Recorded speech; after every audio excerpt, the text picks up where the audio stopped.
India is the mother of democracy. कैसी police हो आप? कैसी पुलिस हो? मार रहे हो आप लोग, कपड़े मार रहे हो आप लोग।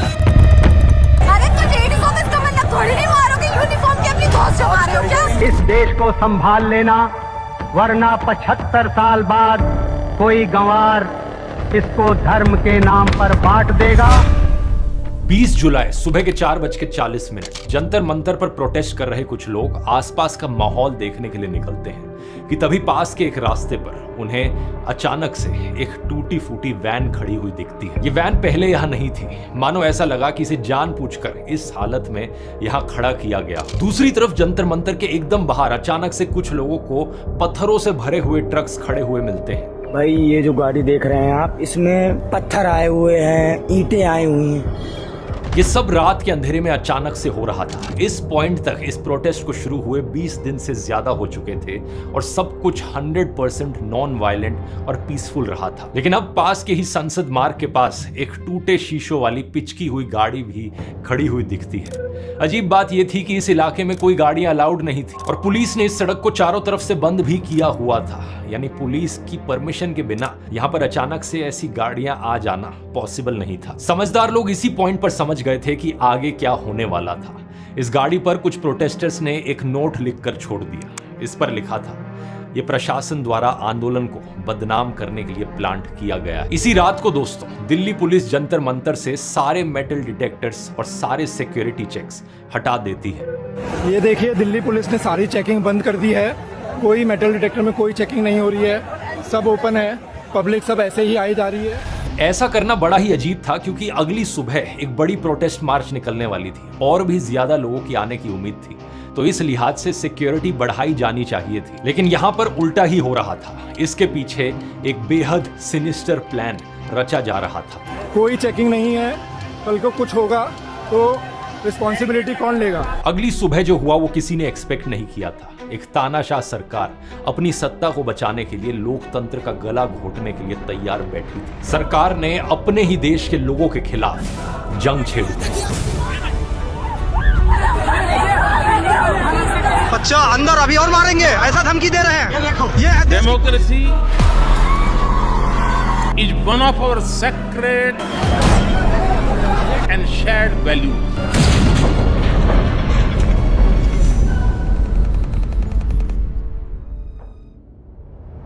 नमस्कार दोस्तों, एक छोटा सा रिमाइंडर, इस संडे 26 जुलाई को मैं अगली एआई मास्टर क्लास होस्ट कर रहा हूं। बेस्ट तरीका अपने आप को एआई की फील्ड में अपस्किल करने का। यहां मैं आपको 30 एआई टूल सिखाऊंगा जो सबसे जरूरी है आपके करियर और आपके फ्यूचर के लिए। ये लास्ट चांस है आपका ज्वाइन करने के लिए, लिंक नीचे पिन कमेंट में मिल जाएगा। एग्जैक्टली किस तरीके से यहाँ देश के यूथ पर, देश के लोगों पर अत्याचार किया गया और इसकी प्लानिंग की गई, इसे बेहतर समझने के लिए हमें थोड़ा सा रिवाइंड करना पड़ेगा। 20 जून 2026 वो दिन था जब कॉकरोच जनता पार्टी जंतर मंतर पर प्रदर्शन करती है और मांग सिर्फ एक थी, एजुकेशन मिनिस्टर धर्मेंद्र प्रधान का रेजिग्नेशन। 1,51,000 मेडिकल सीट था, वो आज बढ़ के 1,08,000 मेडिकल सीट हो गए। सीट भी हमने बढ़ाया। कोई भी आप जरूरत ना करे इस भारत में बच्चों के भविष्य के साथ खेलें या नीट अखबार को लीक करने की ताकत रखें। करीब 8 दिन बाद 28 जून को सोशल एक्टिविस्ट सोनम वांगचुक भी जंतर मंतर पहुंचते हैं और इस मुद्दे पर अनशन पर बैठ जाते हैं। भारत माता की। ये अनशन शांतिपूर्ण तरीके से चलता है, पुलिस को भी इससे कोई आपत्ति नहीं होती। इनफैक्ट कई सारे ऐसे वीडियो सामने आते हैं जहां पर प्रोटेस्टर्स और पुलिस के बीच में इंटरैक्शंस बड़े फ्रेंडली तरीके से हो रहे हैं, लेकिन सरकार की तरफ से इसे पूरी तरीके से इग्नोर किया जाता है। अनशन के पहले 17 दिनों में सोनम का वजन लगभग 8 किलो से गिर जाता है। धीरे धीरे सोशल मीडिया के माध्यम से सोनम वांगचुक की तस्वीरें और वीडियो सोशल मीडिया पर वायरल होने लगते हैं। कमजोर हालत में देखकर लोगों का दिल दहल जाता है। इनके समर्थन में देश भर में आवाजें उठने लगती है और यहीं पर आता है सबसे बड़ा टर्निंग पॉइंट इस प्रोटेस्ट का। 17 जुलाई 2026 होम मिनिस्टर अमित शाह अचानक से दिल्ली पुलिस कमिश्नर सतीश गोलचा को उनकी पोस्ट से हटा देते हैं। यह बड़ा सरप्राइजिंग था क्योंकि कुछ ही महीनों बाद अप्रैल 2027 में वो वैसे ही रिटायर होने वाले थे, लेकिन यहां पर उन्हें इमीडिएटली हटा दिया जाता है। आखिर क्यों? शायद वो इस बात से नाराज थे कि ये प्रोटेस्ट कितना पीसफुली चल रहा था। और यहाँ पर कोई वायलेंस नहीं हुआ और जनता में समर्थन बढ़ता जा रहा था। इनकी जगह आईपीएस ऑफिसर अनुराग कुमार को लाया जाता है, जो इंटेलिजेंस ब्यूरो में स्पेशल डायरेक्टर थे। 18 जुलाई 2026 सुबह के 6:30 बजे, जब जंतर मंतर पर सबसे कम भीड़ रहती है और एक ऐसे समय पर जब अभिजीत दीप के पास के गेस्ट हाउस में नहाने गए हुए थे, उसी वक्त अचानक से दर्जनों पुलिस वाले और आरएफ के जवान स्टेज पर चढ़ जाते हैं और बहुत ही ड्रामेटिक तरीके से सफेद शीट से ढककर सोनम वांगचुक को एक एम्बुलेंस में किडनैप कर ले जाते हैं। उन्हें जबरदस्ती उठाकर सफदरजंग हॉस्पिटल में एडमिट कराया जाता है। सोनम वांगचुक को दिल्ली पुलिस ने जंतर मंतर से अनशन के 21वें दिन जबरन उठाया है और वो दिल्ली के सफदरजंग अस्पताल वहां उन्हें ले गई है। सवाल ये कि क्या पिछले दिल्ली पुलिस के कमिश्नर सतीश गोलचा को इसलिए हटाया गया क्योंकि उन्होंने ये करने से मना कर दिया था? शायद यहां पर सरकार को उम्मीद थी कि अगर मूवमेंट का चेहरा हट जाएगा तो प्रोटेस्टर्स की हिम्मत टूट जाएगी। अब हिम्मत टूटी या नहीं ये तो 20 जुलाई को पता चलना था, लेकिन उससे पहले 19 जुलाई की रात को दिल्ली में ढेर सारे इंतजाम किए जाते हैं। शाम को 7 बजे डीसीपी न्यू दिल्ली के ट्विटर अकाउंट से ट्वीट आता है, दिल्ली पुलिस बीएनएसएस का सेक्शन 163 लगा देती है, जिसके हिसाब से 5 से ज्यादा लोग एक जगह इकट्ठे नहीं हो सकते थे। अपने धमकी भरे अंदाज में लोगों से अपील करती है पुलिस कि वो ऐसे किसी भी मार्च का हिस्सा ना बने। इस रात स्टूडेंट्स को रोकने के लिए 10-10 फीट ऊंचे बैरिकेड्स लगाए जाते हैं। पहले तो 3 लेयर की बैरिकेडिंग थी ही, जब उससे भी काम नहीं चला तो बाद में इन बैरिकेड्स को वेल्ड करके जोड़ दिया गया। इसके अलावा सरकार ने इस पूरे एरिया में जगह जगह कम्युनिकेशन जैमर्स लगा दिए ताकि लोग आपस में बात ना कर पाए। सेंट्रल दिल्ली की 150 साइट्स पर इंटरनेट भी बंद करवा दिया गया ताकि अंदर से कोई वीडियो, कोई तस्वीर बाहर ना जा सके। चारों तरफ से प्लानिंग सेट थी इस मूवमेंट को पूरी तरीके से कुचलने की। बारिश हुई लेकिन भीड़ कम नहीं हुई। हजारों की तादाद में स्टूडेंट्स मेट्रो से भी आने लगे। सुबह के 9 बजे के करीब दिल्ली मेट्रो की अनाउंसमेंट आती है। सिक्योरिटी रीजंस की वजह से 5 मेट्रो स्टेशंस बंद कर दिए जाते हैं। जनपथ, राजीव चौक, पटेल चौक, सेंट्रल सेक्रेटेरिएट और सेवा तीर, ये 5 स्टेशंस मार्च के रूट पर पड़ते थे। यानी जिस वक्त लोगों को जंतर मंतर पहुंचना था, ठीक उसी वक्त वहां पहुंचने के सारे रास्ते बंद कर दिए गए थे। भारी भीड़ अंदर जमा हो गई। लोगों ने मेट्रो स्टेशंस के अंदर ही नारे लगाने शुरू कर दिए।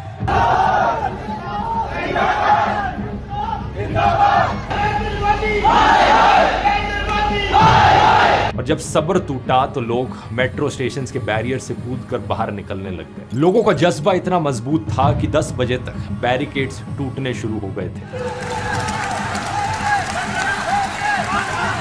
सरकार की ये सारी तैयारी 2 घंटे में धरी की धरी रह गई और यहीं से पुलिस का रवैया बदल गया। 10:51 मंडी हाउस मेट्रो स्टेशन से जंतर मंतर की तरफ बढ़ रहे सैकड़ों स्टूडेंट्स पर पुलिस अचानक से डंडे बरसाने लग जाती है।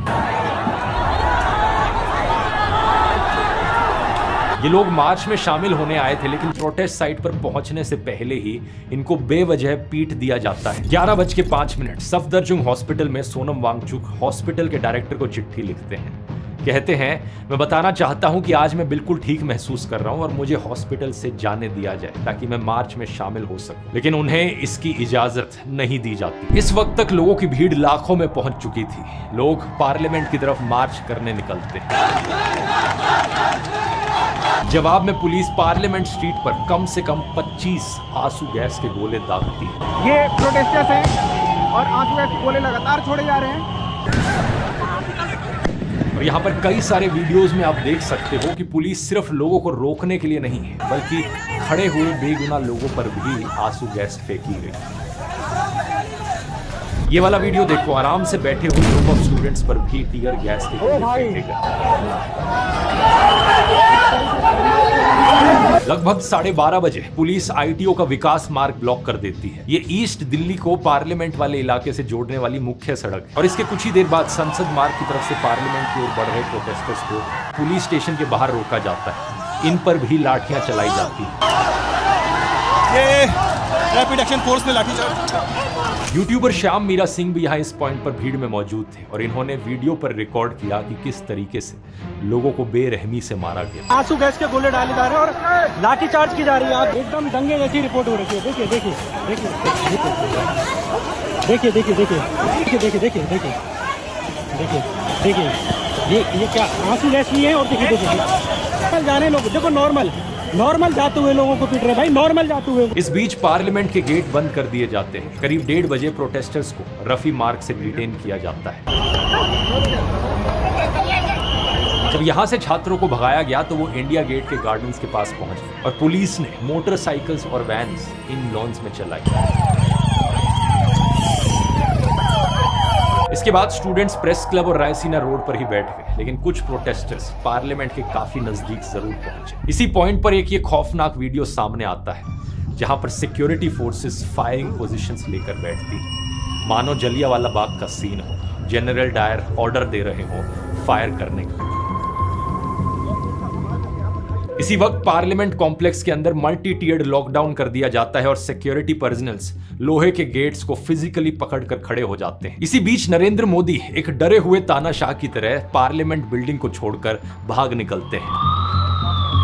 पुलिस ने जब लोगों को जंतर मंतर की तरफ आने से रोका तो कनॉट प्लेस और जनपथ में भी हजारों लोग इकट्ठे हो गए। कनॉट प्लेस के सेंट्रल पार्क को स्टूडेंट्स ने डेमोक्रेसी पॉइंट घोषित कर दिया और यहां से हिलने से इनकार कर दिया। यहां मौजूद थे यूट्यूबर सार्थक गोस्वामी, जिनको एक स्टूडेंट ने बताया कि इसी इलाके में पुलिस वालों ने लाठीचार्ज किया और प्रोटेस्टर्स और स्टूडेंट्स पर पत्थरबाजी करी। तो इन्होंने लाठीचार्ज और पत्थर चार्ज कर दिए और बहुत पुलिस वालों ने, और जो पुलिस वाले थे उन पर बैच नहीं था नंबर प्लेट का। इसका एक बड़ा क्लियर वीडियो इस सामने आया है जहां पर आप क्लियरली देख सकते हो कि पुलिस वाले स्टूडेंट्स पर पत्थर फेंक रहे हैं। पुलिस के द्वारा किए गए इस वायलेंस के ढेर सारे वीडियोस मौजूद हैं, ऐसे वीडियोस जिनमें महिलाओं को बेरहमी से मारा जा रहा है, निहत्थे लोगों को बुरी तरीके से पीटा गया। यहाँ तक पुलिस ने लोगों की मदद करने आ रहे डॉक्टर्स तक को भी नहीं छोड़ा।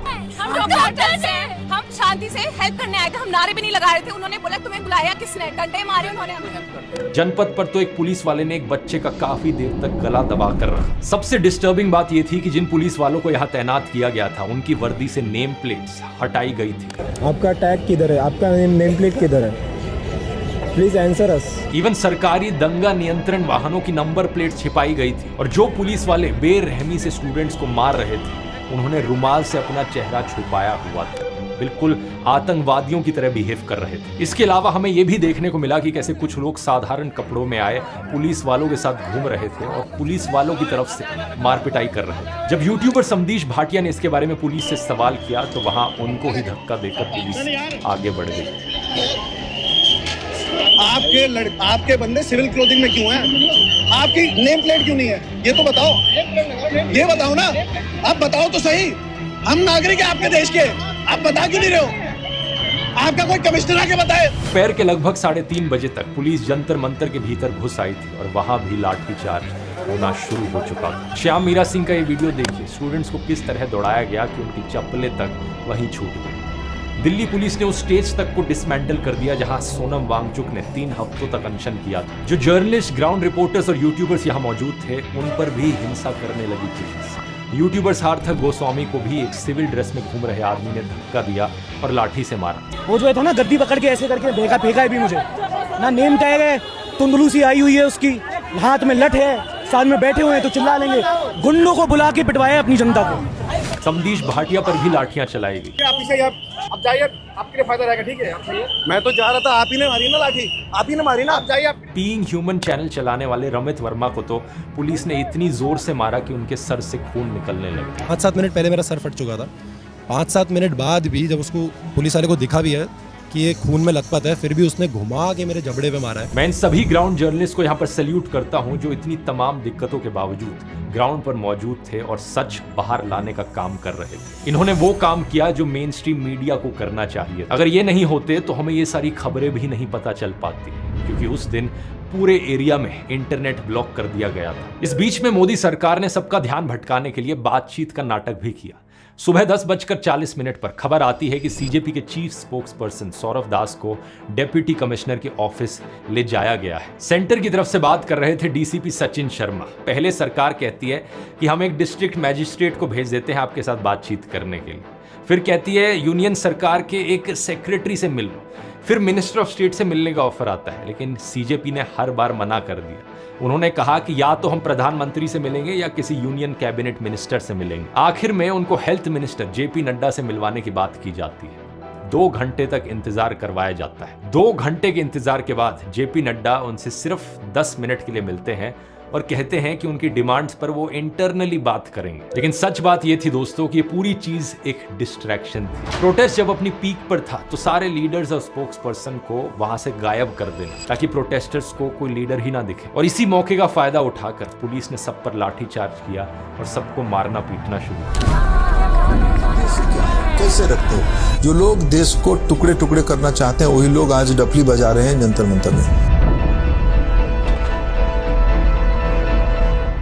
लेकिन सच बात यह है दोस्तों कि सरकार ने जितना दबाने की कोशिश करी उतनी ही लोगों की आवाज उभर कर आई। हमें वो रेवोल्यूशनरी स्पिरिट देखने को मिली जो शायद आजादी के वक्त फ्रीडम फाइटर्स में देखने को मिलती थी। अब ये प्रोटेस्ट सिर्फ दिल्ली तक सीमित नहीं रहे हैं, ये देश के कोने कोने तक पहुंच गए हैं। लखनऊ यूनिवर्सिटी के स्टूडेंट्स ने भी इसी मुद्दे पर प्रोटेस्ट किया, उनको यूपी पुलिस ने हिरासत में ले लिया। इलाहाबाद के स्टूडेंट्स ने भी एक मार्च निकाला, अहमदाबाद में भी प्रोटेस्ट हुए और वहां भी स्टूडेंट्स को डिटेन किया गया। कोलकाता में भी प्रोटेस्ट देखने को मिले, मुंबई के चैत्या भूमि में भी प्रोटेस्ट हुए, बेंगलोर में भी प्रोटेस्ट देखने को मिले, गोवा में भी स्टूडेंट्स के सपोर्ट में प्रोटेस्ट निकाले गए और अरुणाचल प्रदेश तक में भी हजारों स्टूडेंट्स ने मार्च करी। और सबसे बड़ी बात यह रही कि जिस जंतर मंतर को दोपहर के 3:30 बजे तक जबरदस्ती खाली करवाया गया, उसी जंतर मंतर पर शाम होते होते प्रोटेस्टर्स फिर से वापस लौट आए। जो स्टेज टूट चुका था लोगों ने उसे वापस लगा दिया। लाठी से भीड़ हटाई जा सकती है, लेकिन जो विचार लोगों के दिमाग में, जो इनकलाब की गूंज लोगों के दिल में है, उसे कोई लाठी नहीं हटा सकती। ये आने वाली कई जनरेशंस के लिए प्रेरणा बनेगी कि ऐसे एक जमाने में इंडियंस ईस्ट इंडिया कंपनी के खिलाफ खड़े हुए थे और आज यही इंडियंस वेस्ट इंडिया कंपनी के खिलाफ खड़े हैं। आज दुनिया देख रही है कि कैसे एक लोकतांत्रिक कहे जाने वाले देश की सरकार ने अपने ही बच्चों के खिलाफ साजिश रची और अपने ही लोगों पर एक जंग छेड़ दी। सबसे अजीब बात पता है क्या इस पूरी चीज में, कि बच्चों की तरफ से सिर्फ एक डिमांड थी कि एग्जाम्स की चोरी ना हो, एक बेहतर एजुकेशन मिनिस्टर को बिठाया जाए। हम युवाओं ने क्या मांगा? सिर्फ एक धर्मेंद्र प्रताप से इस्तीफा ही तो मांगा है। और सिर्फ इसी चीज के लिए उन पर आंसू गैस छोड़ी गई। मैं इस प्रधानमंत्री से सिर्फ इतना कहना चाहूंगा, shame on you Narendra Modi. जो सरकार बच्चों को लाठियां मार रही है उसका जाना तय हो गया है, बस समय की बात है। मैं इस सरकार से कहना चाहूंगा, ज्यादा तानाशाही मत दिखाओ, लोगों की लिमिट टेस्ट मत करो कि किस हद तक लोग ये वायलेंस बर्दाश्त कर सकते हैं, क्योंकि अंत किसी भी वायलेंस का सही नहीं होगा किसी भी साइड के लिए। इतिहास में जो जो तानाशाह अपने आप को ज्यादा बड़ा समझ रहे थे, उतना ही खौफनाक उनका अंत हुआ था।